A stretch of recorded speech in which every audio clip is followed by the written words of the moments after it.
Owens, America's Wealth Coach, and it's time to get wealthy. You're going to learn exactly what you need to know and do to finally achieve the level of success you desire and you deserve. You've checked all the boxes, college degrees, career, and you've even stepped your foot in the door of some major corporations. But now you find yourself floundering instead of flourishing. What do you need to do now to be able to navigate these corporate hallways? My guest today had that same experience, and that's why she started an organization to help women like you navigate their way towards success. Here are the 3 things they don't want you to know about what it takes for career success. The first thing is, it's not who you know, it's who knows you. Next, your value is determined by the value you create. And finally, you have to demonstrate how you add value. And joining us today to shed some light on what you need to do is Sherry Sims. She has a combined industry experience in HR of over 2 decades. She is a workplace professional who, when she found herself in a similar situation, decided to launch the Black Career Women's Network so that she can help other women navigate their way to corporate success.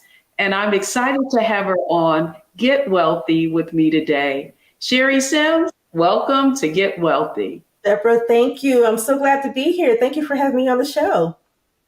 Well, what I love about your story is you really turned your own personal problem into an opportunity. So that's where I want to start.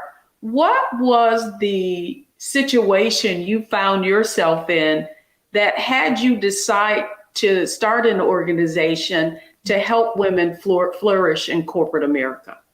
Really, I had an opportunity for a promotion and was overlooked. And that's really what started it all for me.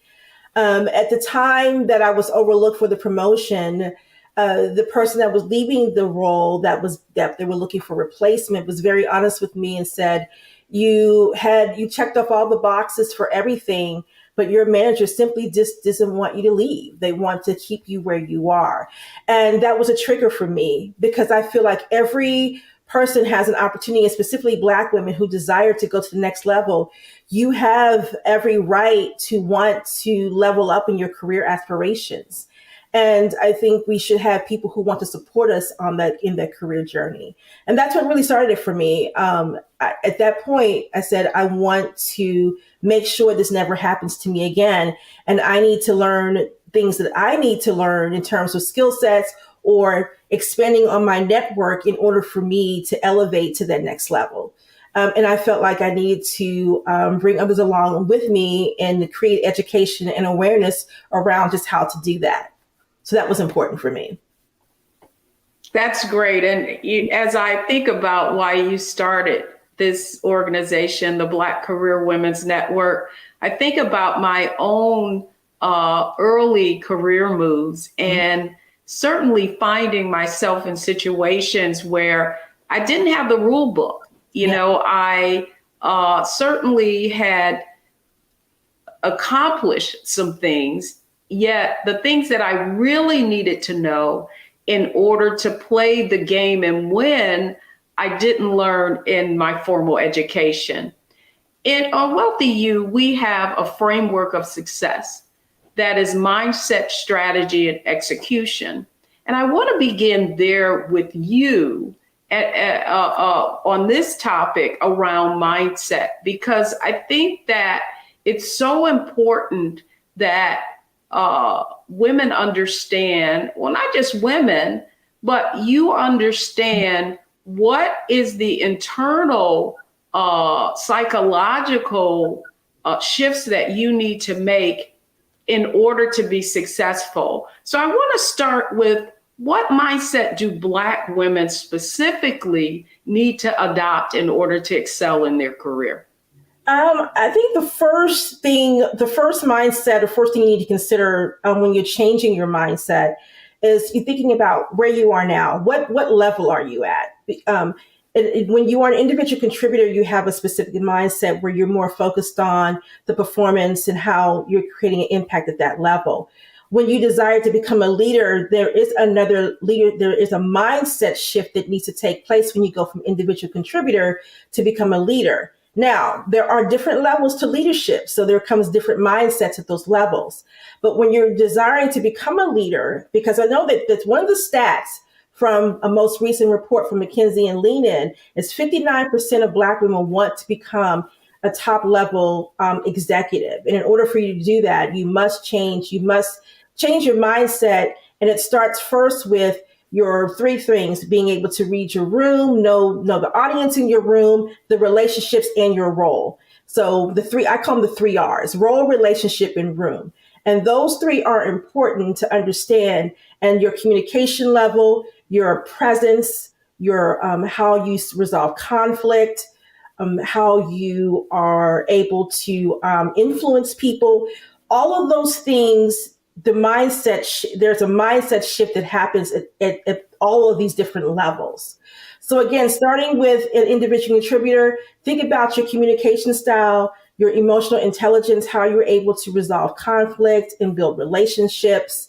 You need to take all of these things into consideration, but start with the three R's, which is, again, role, relationship, in the room.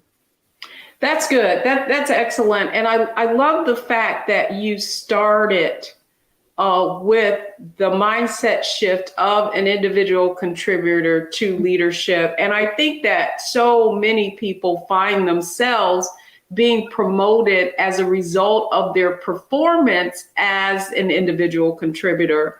Specifically, if you're in sales, if you're on the side of the P&L that really can make an impact numerically. I know that was my situation early on. I was a top investment seller and did very well. And as a result of that, was promoted into management, but I literally didn't have management experience. And so as a result, I led based on what I did as opposed to understanding that it's situational leadership. You've got to look at your team, got to look at your strengths and your weaknesses. So to that end, if you're someone who is an individual contributor, or maybe you have just recently been promoted and you're thinking, oh my goodness, I know it, I see myself in that. You put the three R's: role, relationship, and what was the third R? In the room.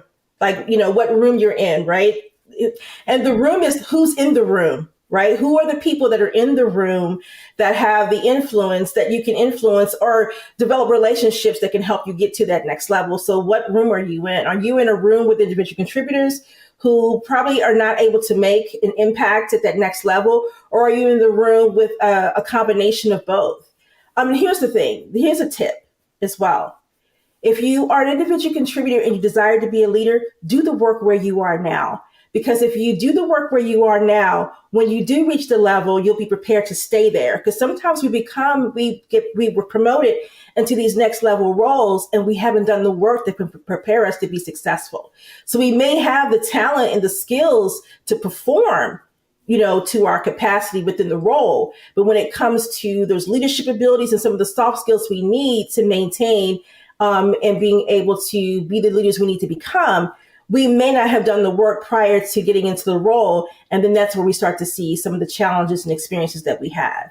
But or we hit a wall, right? Or we don't know the people of influence who can really impact it. And this is a great way for our next segue into strategy, because now I want to talk specifically. Next, I want to talk about, okay, how do what are the strategies that I need to use in order to get in those rooms? So folks, when we come back, first it was mindset.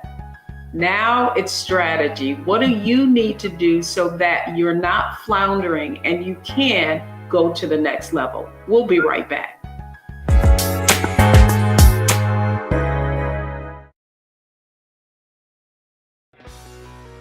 Let's be honest, as successful women, we're crushing it. Maxed out 401k and Roth IRA? Check. Aggressive savings and investments? Check. Yet, the freedom our success was supposed to buy can leave us stuck on the six-figure hamster wheel, watching retirement slip further down the road. There's another way. Get coaching courses and community at wealthyu.com.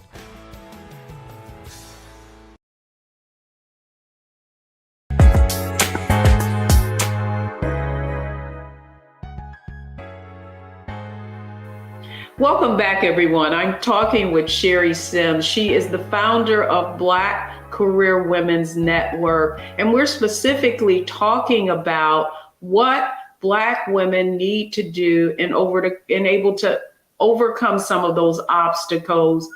We talked in a recent episode about the McKinsey Lean-In study and the fact that so many Black women were having their careers impacted because of microaggressions and not getting support. And so, Sherry, that's exactly what I want to talk about now in terms of strategy, because it's one thing to know that there is bias and that in our case, and in my case, that, our direct leader who could really tell us, is really responsible for us being able to go to the next level in many regards is not supportive of us. So what are the strategies that we need to do specifically as it relates? You talked about relationship. I want to make sure I get this. It was relationship, role, and room. Yeah, right. And I want to talk about how to get into those rooms, because I think that's the biggest aspect. And you said something that I want to really push back on, and that is about performance. And oftentimes we are high performance and we're going above and beyond. And yet, because we're waiting on someone to tap us on the shoulder and say, "Great job, Sherry, you're ready for next." That's not how it happens. No. We have to be able to get into those rooms so that people can see our value and we can communicate how we create value. Yes. So what are some strategies for folks coming from putting their head down to getting in the right rooms? So two things. There should be two strategies. One is your strategy on making sure that you have the mindset of what is it in this for you. Okay. I don't think we do that enough. We get into these roles. We want to be, we are naturally high performers, but we don't think about what truly is in it for us. Okay. So, I always look at these roles as a two-way street. I'm here to perform, but I'm also here to get what I need to so I can grow and develop. Part of that is being in the right rooms. So you have to pay attention to the people that you work with. You pay attention to the culture, and then you also pay attention to opportunities where you can gain access to those influencers, whether it is project-based, whether it is part of a committee that you can be involved in, whether it is even looking at how can you gain access to maybe shadowing someone or possibly learning a new task to cover for someone while they're on vacation. There are definitely non-traditional ways that you can gain access to develop these skills. You should always keep in your mind, what is it that you need to gain out of this role that can take you to the next level? Even if your manager is not supportive of your career aspirations in the organization, you still can navigate through that through associations and mentorship, sponsorship. And if those are something that's not available right, at that direct place where you work, you still can look for other opportunities through activities, engagement, committees, projects that you can gain access to other people. So again, also find ways to engage with people who are a level of influence outside of the workplace. Find out when they're going to happy hour. Find out if there is an event that you have access to attend that with them, and find those creative ways to gain access to those people. It's interesting that you're talking about what role we're in, making sure we're being strategic and going to the next level. But I do feel like when I coach women, one of the things that I found is that they have not really looked at what checkmate is. And what I mean by that, having a long-term vision of where you want to go so that then you can make the right moves as opposed to playing checkers and just going to the next move, the next move, the next move. Yeah. And so to that, I mean, it's not like your career aspirations can't change, but I feel like sometimes it's difficult to be strategic if we don't actually know, if we're not actually aiming for something far above where we are at the time. Well, what I mean by what's in it for you is the whole purpose of that aspect is you should have a plan, right? And your plan is, what is it that you're trying to accomplish? And it should have a long-term goal, should be involved. But in order for you to get there, you still need to know where you currently are. How does where you currently are fit into that long-term goal? Which means, what are you getting out of this role that's going to set you up for that long-term success? And if you hit that brick wall while you're in that role, that means you may have plateaued what you need to gain from this role. Now it's time to start looking at what is that next role at that next level, where it's where you are internally, or is it me? I need to exit this organization and be able to achieve this elsewhere. So you brought up a really, really good point. Because here's the other issue in terms of strategy. I feel like Black women specifically are very loyal. Mm-hmm. And there was a time when loyalty is rewarded, but that is not true in the current environment, with industries going in and out and the economy being as volatile as it is. So to that end, just one more strategy on what women need to do in order to build their brand so that they can find opportunities externally and also attract recruiters, because I know that's something that you have a lot of experience in. So here's the thing. The trend now is 3 to 5 years. That's how long people are staying in a specific role. So what you should be doing, your long-term plan should involve, one, how long are you going to stay in the current role you're in? What are you trying to gain in terms of skill sets or access to influencers or people? How are you building your network while you're in this role? And then make sure that you are checking off those boxes. And you're going to come up against obstacles while you're in the role. Listen, it's not going to be perfect. But again, focusing on this. So instead of focusing on how loyal you are being to the organization, you focus on, what am I still being a high performer, but know that you have an end goal and your own agenda in mind of what you need to accomplish while you're in this role. Instead of thinking, I'm in this company, I'm going to give it on my all, and then you expect for them to give that back. Change your mindset and make sure that you are, again, practicing the 3 R's, but then also making sure that you are accomplishing what you need to accomplish for the long-term goals. And here's the thing. My whole saying is this: you should always be focusing on not just cultivating your job where you currently are, but making sure that you are accomplishing things that's going to make sure that you are expanding on your career for the long run. That's good advice, because I often think that, sometimes you can't bloom where you're planted. Mm-hmm. Sometimes you need to go in more fertile soil where you're valued so you can grow. This is so good. The 3 R's. Let me make sure the audience remembers them too. Role, relationship, and room. All right, folks, when we come back, we're going to talk about execution. Sherry has given us a lot of great insight, but what do you need to do now to apply and accelerate your career growth?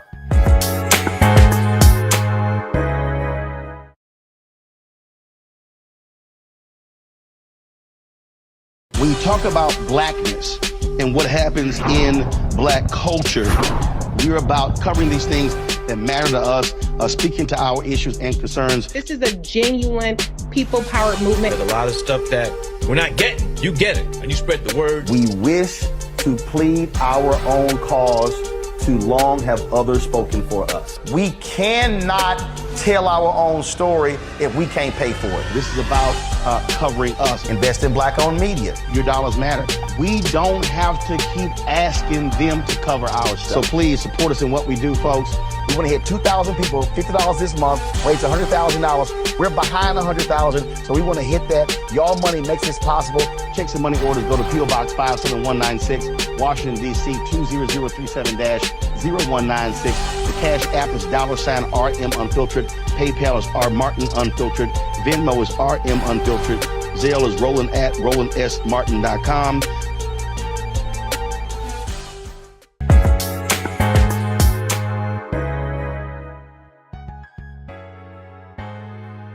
Welcome back, everyone. I'm Deborah Owens, America's Wealth Coach, and we're talking about getting wealthy in your career today. And joining me is Sherry Sims. She's a diversity and inclusion leader and also founder of the Black Career Women's Network.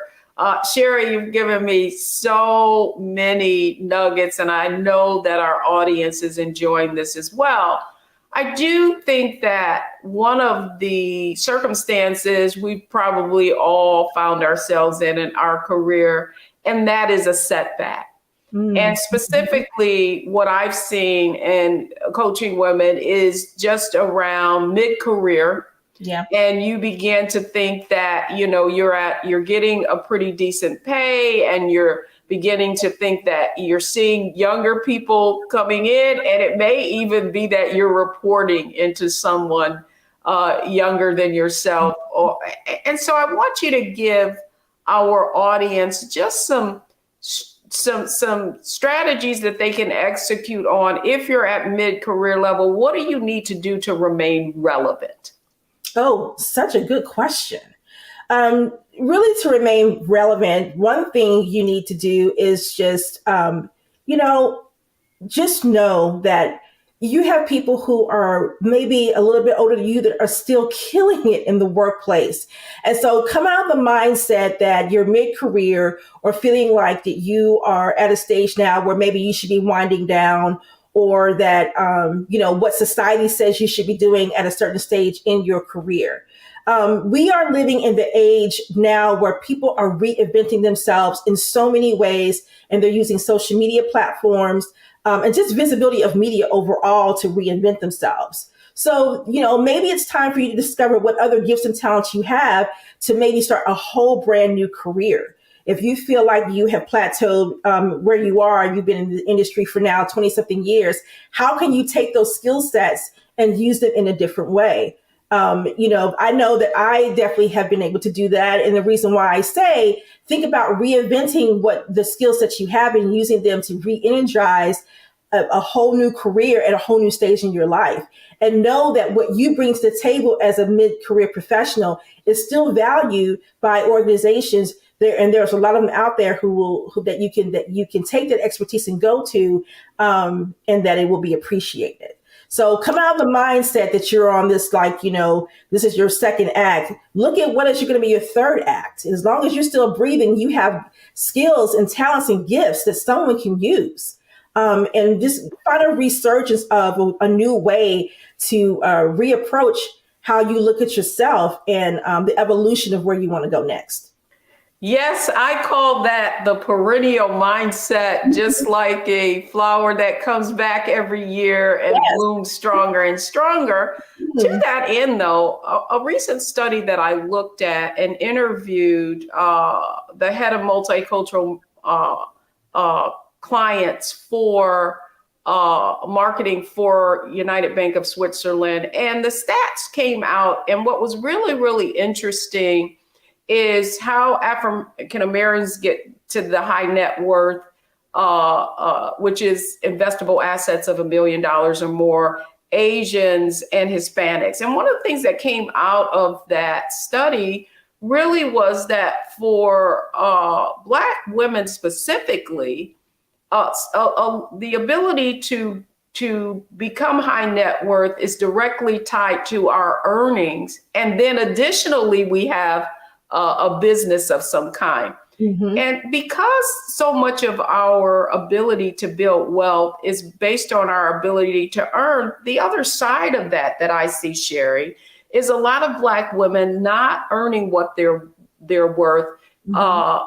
being kind of pigeonholed into industries or careers that are administrative and that aren't as valued, and so aren't paid as well. And Mhm. so my question to you would be, especially because you're something in HR, what advice would you give women around retooling and positioning themselves for industries that pay well and are on a growth trajectory? Yeah, I would say one of the things you can do is to probably evaluate what your transferable skills are. I feel like that we are multi-talented individuals, so we have more than one talent or skill that we can utilize.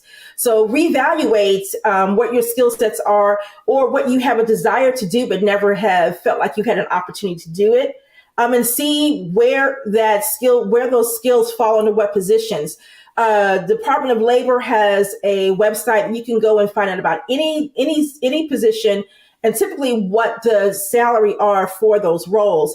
And then you can take a deeper dive into using some other salary tools to find out what the medium from 25 percentile to 75 percentile of what those salaries pay based on your market, whether it's including education, what city you live in, and also the median for that, because a lot of times the companies will pay on that 50 percentile median. But look at what those things require. There are positions now, or should I say, well, Deborah, there's a trend, right? I wouldn't call it a trend. Employers are moving more to now going back to experience versus education. Now, don't get me wrong, do not requote me on this, but there are roles where you absolutely have to have the education, but they are now making sure that they realize the value of talent that may not necessarily be through a college education, because we all have natural innate gifts. So again, utilize your experience and say, I have 10 years of experience versus that's equivalent to a 4-year college degree, and making sure that you negotiate that and make sure you're, should I say, selling that when you're in that negotiation process for a role. The other question I have for you as well is, many people, one of the points that you made was about the room. Mm-hmm. And making sure that we're in the right rooms of influence. And I would like to have you maybe share the work that you do at Black Career Women's Network.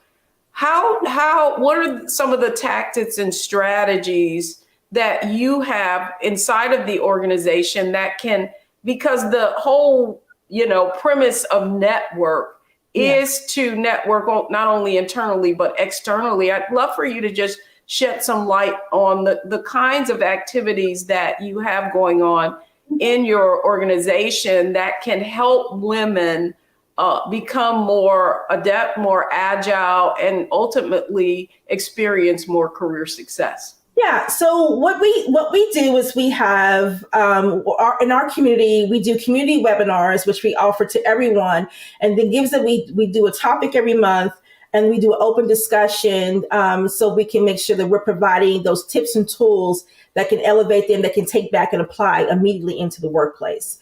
We also have our mentoring program where we can assign you, or you can actually sign up to have mentoring one-on-one with a Black female professional, whether you're an entrepreneur or if you are someone who is in corporate America. And then we have our group coaching.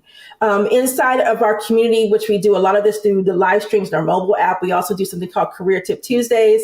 And we do those live streams through our community, but we also engage with our people who interact with us through LinkedIn Live, and we also answer a lot of questions, and they gain access that way. We're very hands-on with the women, so we are all constantly always asking questions via email, doing one-on-one conversations with them. We do a lot of situational coaching, where we are working with women if they have a specific situation at work they're trying to work through, to help them to elevate to the next level, or if they're preparing themselves for promotion. And then, always working with women every year at the end of the year to prepare them for those those annual reviews, and how to support themselves with preparing for any type of salary evaluations that they want to discuss with their managers to prepare them for a raise or a substantial increase as well. Well, great information. Black Career Women's Network will make sure that you have the address to her organization. When we come back, though, we're not through. We're going into our Analyze, Optimize, Maximize segment, so that now you can take a look at everything that we covered and actually know what your next steps are. So don't go anywhere, folks. We'll be right back.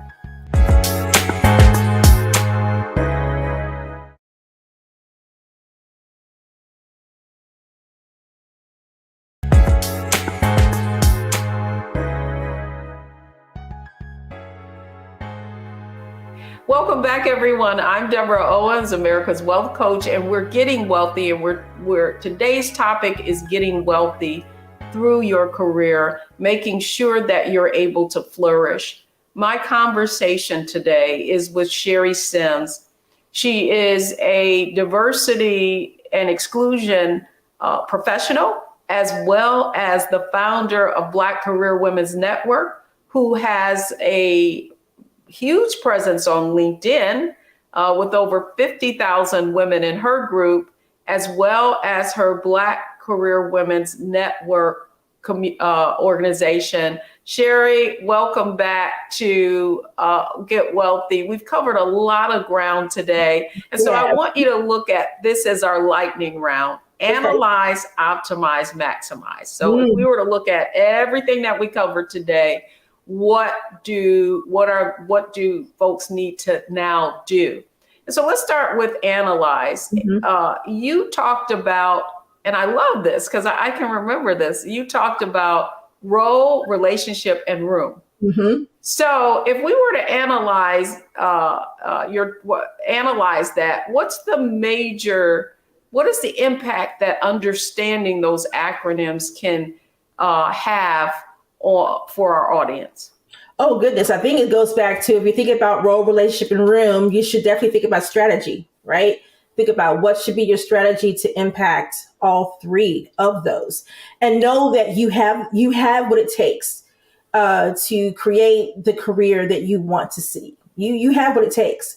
And by having that confidence, and then making sure that you are creating a tribe, or as some of my colleagues would say in the industry, make sure you are creating a board of directors that you can not only support you, but you can support them as well. And you're helping each other in terms of rallying around each other with best practices and just tips that you can use with each other to make sure you've got that continuous support. So I think that is important to have. You have to have. It's so important. And I think that for so many women, we feel like we've got to roll up our sleeves on our own. And the African proverb, if you want to go fast, go alone. If you want to go far, go together. And that takes me to the next part. And that's really optimizing. Yes. If someone's listening to this program and they know that they're not fully realizing their potential, what advice would you give them about optimizing their experience and their knowledge to begin to optimize it, so at the end of the day, they can earn more and secure the bag? Yes. Well, two things. One, get out of your own way, because sometimes we stop ourselves, right? Get out of your own way. Find clarity on what it is you really want. Write it down. Create. And again, like Deborah says, everything goes back to strategy. You have to have a plan. And once you get out of your own way and you provide yourself with clarity, you create the plan, and then you need to start taking steps towards executing the plan. And if you need to find an accountability partner, someone who can reel you back in and say, hey, get it together, or you're off track, finding someone who can help you with that. And here's the thing. I always say you can build a relationship with someone who is an influencer within the organization and genuinely just get to know them. And you don't have to formally make it a mentor-mentee type of relationship. You could just say, hey, I really admire your leadership skills. I really admire how you've been able to navigate the trajectory of the organization. Can I run some things by you that I really would like to work on for myself and get some of your advice? Again, there are so many different ways to be able to gain what you need. You just have to be not afraid to take that step and ask. And I always say, if you ask, you won't know till you ask, should I say.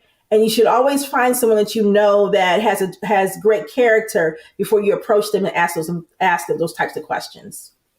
Well, you brought up something that I think a lesson that learned that had an indelible impact on my own career, and that is not always going and asking, but really offering, right? Mm-hmm. And so oftentimes when you have executives who are very busy and they don't have a lot of time, but what they do have typically is some kind of philanthropic project or something that they're working on. And that could be a great way for you to volunteer your time and talent, and also get to know them. And then finally, maximize. Mm-hmm. There is only so much time that you have in a day. If you were to maximize on everything that we discussed today, what is that one takeaway advice that you could have the greatest impact? Oh, good. That's a good, very, very good question. And my top strength is maximizer. From the Clifton Strength Finders, my top strength is maximizer. So if anybody can push you to that next level and even probably have you get mad at me, would be me. So I would say is that you have to come out of your comfort zone. If you're going to maximize the gifts and the skills and the talent that you have, or if you have a vision for where you want to go, you have to come out of your comfort zone. You need to learn. And like you said, build those relationships. Pay attention to not only the people that you work with, pay attention to if the culture shifts, pay attention to when there's opportunities that open up. Do not doubt yourself. If you hear about an opportunity to be part of a project and gain visibility, you need to find out who is in the room that you can ask, or who in the room can you just go in and interject yourself into the project, or come in and say, hey, I have this skill set that I think would be valuable for this project. I want to be involved. Sometimes it's not about just asking, it's about letting them know what you bring to the table and then how you can make an impact, and just let them know directly. So again, getting out of your own way, being confident, have clarity, create the strategy, execute it, and then make sure that you are clear on who you can get involved to help you maximize what you're trying to accomplish. Now that's what I call maximizing. I can see why that is your strength. Mm-hmm. Sherry Sims, thank you so much for coming on Get Wealthy. And again, just tell our audience how they can get in contact and learn more about the Black Career Women's Network. Absolutely. You can go to bcwnetwork.com. To check out our website. We also have a mobile app that you can download from Google Play or Apple Store, and that is just type in Black Women's Network, and you'll find the app, and you can join our community. And we have tons of resources to help you to elevate. And also, we even have some webinars on the 3 R's of how to maximize your abilities in the room, role relationship in the room. Love it. That's memorable, as I call it. Sherry, thanks so much for coming on Get Wealthy. When we come back, it's the 3 takeaways from today's show. Don't go anywhere, folks. We'll be right back.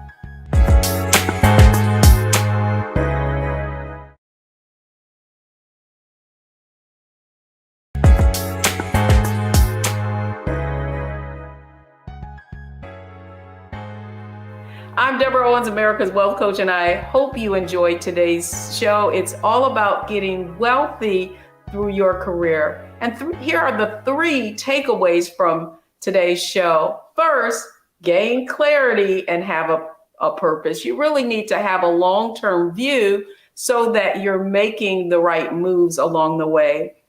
Secondly, increase your competency, because increasing your skill set and your abilities are going to learn more, earn more. That's how I like to put it. And then finally, Take ownership of your career success. Don't wait for somebody to tap you on the shoulder. As Sherry said, have confidence and assume that you already have the ability.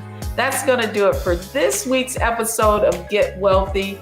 I'm Deborah Owens, America's Wealth Coach. You're watching Get Wealthy only on Black Star Network.